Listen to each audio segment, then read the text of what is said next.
दोस्तों आप देख रहे हैं राइट भोजपुरी और आप लोगों को फिर से एक राइट भोजपुरी चैनल में स्वागत है। तो दोस्तों आप लोग बता दें खेसारी लाल यादव का एक और बवाल गाने का पोस्टर आ चुका है। जी हाँ दोस्तों, आप लोग देख सकते हैं अपने स्क्रीन पर।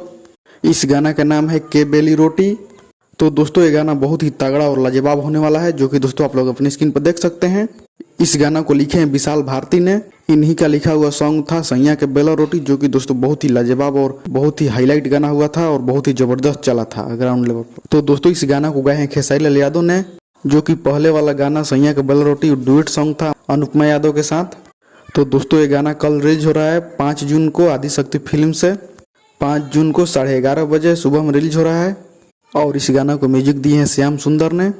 तो दोस्तों आप लोग तैयार रहिएगा इस गाना को गर्दा उड़ाने के लिए। के बेली रोटी बहुत ही तगड़ा होने वाला है दोस्तों, कल 5 जून को 11:30 बजे आदिशक्ति फिल्म पर। तो दोस्तों चलिए इस वीडियो में इतना ही, मिलते हैं किसी अगली वीडियो में। बाकी का इसके बारे में आप लोग क्या कहना चाहते हैं कमेंट बॉक्स में जरूर बताइएगा और इस वीडियो को लाइक कीजिएगा, शेयर कीजिएगा और अभी तक हमारे चैनल को सब्सक्राइब नहीं किया तो प्लीज़ चैनल को जरूर सब्सक्राइब कीजिएगा।